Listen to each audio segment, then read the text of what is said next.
नमस्कार प्यारे साथियों, Nanak classes Shiv sir YouTube channel पे आप सभी प्यारे विद्यार्थियों का स्वागत है। आज की क्लास एक बहुत ही इम्पोर्टेंट क्वेश्चन है और आने वाले 1 साल तक वो क्वेश्चन पूछा जाएगा, उसके बारे में चर्चा करेंगे। तो डेली न्यूज़ एनालिसिस में आप सभी प्यारे विद्यार्थियों का स्वागत है। आज की क्लास में हम पढ़ेंगे राजस्थानी भाषा का केंद्रीय साहित्य अकादमी अवार्ड 2023, उसके साथ युवा साहित्य पुरस्कार और उसके साथ बाल साहित्य अवार्ड की चर्चा करेंगे और आज तक किन किन राजस्थानी लेखकों को ये पुरस्कार दिए जा चुके हैं, इसकी भी हम वीडियो के माध्यम से चर्चा करेंगे। तो एक बार इस चैनल को सारे विद्यार्थी कर लो सब्सक्राइब, ताकि आपके पास डेली न्यूज़ एनालिसिस की ये क्लास सब्सक्राइब करने के बाद नोटिफिकेशन आए और आप इसको तुरंत प्रभाव से देख सको। क्योंकि कहते हैं ना कि कल करे सो आज कर, आज करे सो अब। ठीक है, अब करोगे तब जाके हम आगे जा पाएंगे। तो देखिए आज की प्रक्रिया, तस्वीर आपके सामने। पलकती प्रीत के लिए गजय सिंह पुरोहित को ये पुरस्कार मिला।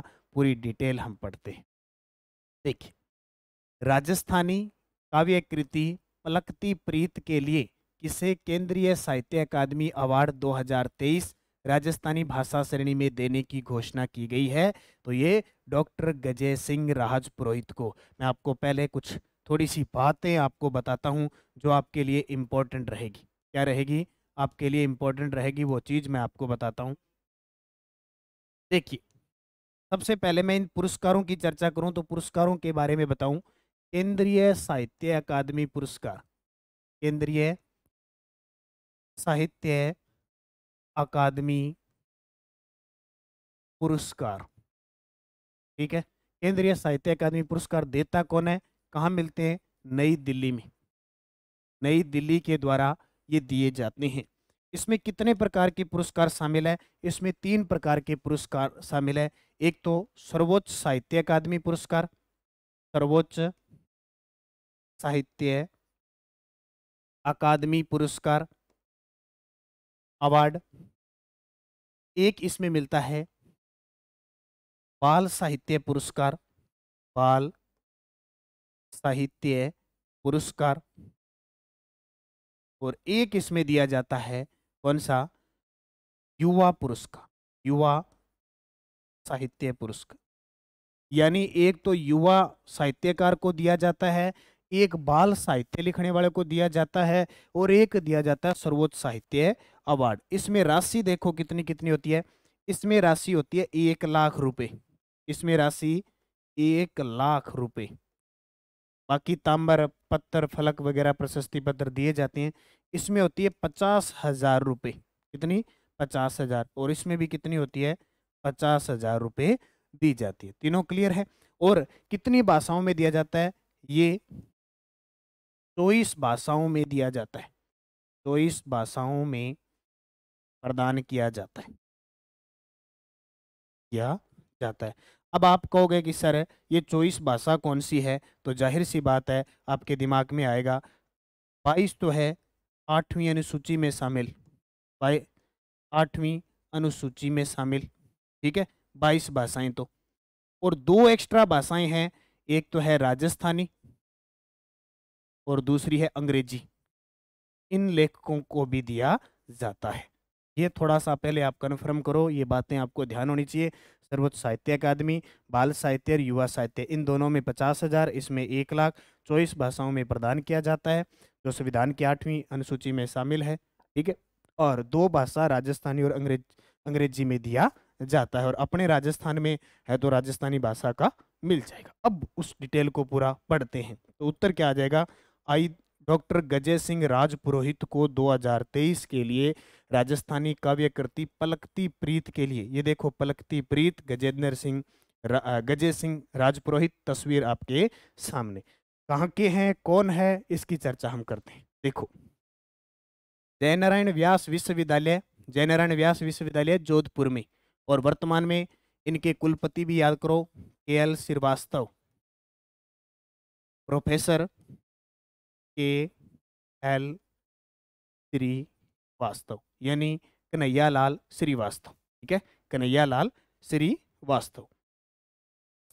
जयनारायण व्यास विश्वविद्यालय के राजस्थानी विभाग के विभागाध्यक्ष डॉक्टर गजय सिंह राजपुरोहित को उनकी राजस्थानी काव्य कृति पलकती प्रीत को, ये 1 साल तक पेपर में आएगा, पलकती प्रीत को केंद्रीय साहित्य अकादमी अवार्ड सर्वोच्च अवार्ड 2023 देने की घोषणा हो गई। इसमें 1 लाख रुपए की राशि, ताम्र फलक और स्मृति चिन्ह प्रदान किए जाते हैं और ये 24 भारतीय भाषाओं में सर्वश्रेष्ठ रचनाओं को पुरस्कृत किया जाता है। ठीक है, अब 24 मैंने बता दिया, 22 भाषाएं तो जो संविधान की 8वीं अनुसूची में शामिल है और 2 भाषा अंग्रेजी और अपनी राजस्थानी। उसके बाद देखो दूसरा पुरस्कार देवीलाल मैया को, हालांकि पहले मिल चुका है। साहित्य अकादमी नई दिल्ली द्वारा राजस्थानी भाषा श्रेणी में युवा पुरस्कार 2023 देवीलाल मैया को दिया गया। ये आपके सामने देवीलाल मैया, और इसमें जो राशि दी जाती है वो 50,000 रुपये। बाकी ताम्र फलक वगैरह दिए जाते हैं। रचना देखो अंतसरो ओल्मो, ये क्वेश्चन फिक्स है आने हणे। इनकी रचना अंतसरो ओल्मो के लिए देवीलाल मैया को राजस्थानी भाषा श्रेणी में युवा पुरस्कार मिला। नोट 2022 में मिला आशीष पुरोहित को, 2022 में आशीष पुरोहित को मिला। किरण बादल, देखो अभी ताजा ताजा आरपीएससी ने क्वेश्चन पूछा आपसे, किरण बादल को राजस्थानी बाल संस्मरण पुस्तक टाबरा री दुनिया के लिए बाल साहित्य पुरस्कार 2023 से सम्मानित किया गया। तो ये प्रश्न आ चुका है कि टाबरा री दुनिया के लिए बाल साहित्य पुरस्कार, इसमें भी राशि जो दी जाती है वो 50,000 रुपये। किरण बादल, ये श्री गंगानगर जिले के। अब ये तो हो गए 2023 के, क्लियर हो गए। ये प्रश्न आ गया तो अब ये प्रश्न भी पूछा जाएगा, और ये तो 100% ही पूछा जाएगा। 100 क्या, जितने परसेंट होते हैं वो सारे लगा लो, पूछा जाएगा क्योंकि हर बार पूछा गया है। अब जस्ट 2022 में किसको मिला, देखो कमल रंगा बीकानेर के अलेखू अम्बा के लिए, और ये आपने एग्जाम में देख लिया।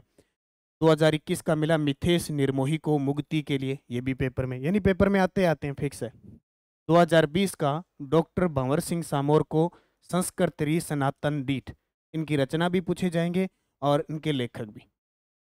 2019 में रामस्वरूप किसान को बारीक बात के लिए, और 2012 में आईदान सिंह भाटी को आंख हेरा हरियल सपना। ये 22 में कमलरंगा, 21 में मिथेश निर्मोही, 20 में भंवर सिंह सामोर, 19 में रामस्वरूप किसान। ये तो आपने पिछले देख लिए। अब बाकी सारे इतने याद नहीं करने। 2012 में आईदान सिंह भाटी, बीच में हर साल मिले हैं, लेकिन मैं मुख्य मुख्य बता रहा हूँ। आईदान सिंह भाटी का नाम सुना आपने, आंख हीरा हरियल सपने के लिए। 1979 में डॉक्टर चंद्र प्रकाश देवल पागी के लिए, क्योंकि ये जो साहित्यिक रचना है ये एग्जाम के लिए बहुत इंपॉर्टेंट रहती है। 1977 में सत्य प्रकाश जोशी को बोल भारमली के लिए, बोल भारमली के लिए। 1976 में कन्हैया लाल सेठिया लिल्टांस रचना के लिए, और 1975 में मणि मधुकर पग फेरो के लिए। देखो कितनी इंपॉर्टेंट है, पग फेरो, लिल्टांस, बोल भारमली, पागी, ये हर साल एक बार पेपर के अंदर आवे ही आवे, फिक्स है। और 1974 में पहली बार विजयदान देथा, जिन्हें राजस्थान का शेक्सपियर कहते हैं, राजस्थान का शेक्सपियर कहते हैं, ठीक है। विजयदान देथा रूपायन संस्थान बोरुंदा के संस्थापक है, कोमल कोठारी के साथ मिलकर की थी। और बातारी फुलवारी इनकी रचना है, बहुत इंपॉर्टेंट है। बातारी फुलवारी अक्सर पेपर में पूछे जाते हैं। विजयदान देथा उपनाम इनका बिज्जी है। तो सबसे पहले 1976 में यहीं से स्टार्ट होती है, और अभी ताज़ा अपडेट के हिसाब से हमें पढ़ना है तो हम क्या याद रखोगे, 2022 कमलरंगा और 2023 के कौन, पलकती प्रीत। पलकती प्रीत किसकी, गजय सिंह राजपुरोहित जोधपुर, ठीक है। ये बातें क्लियर आपको याद रखनी है। इस प्रकार निरंतर आप डेली न्यूज एनालिसिस की क्लासें लेते रहना, जो जो इम्पोर्टेंट रोज का होगा मैं यहाँ पढ़ाता रहूँगा। इस चैनल को सब्सक्राइब कर लो ताकि आप तक इसका नोटिफिकेशन पहुंचे और तुरंत ये क्लास ले पाओ। धन्यवाद। जय हिंद, जय भारत, जय राजस्थान।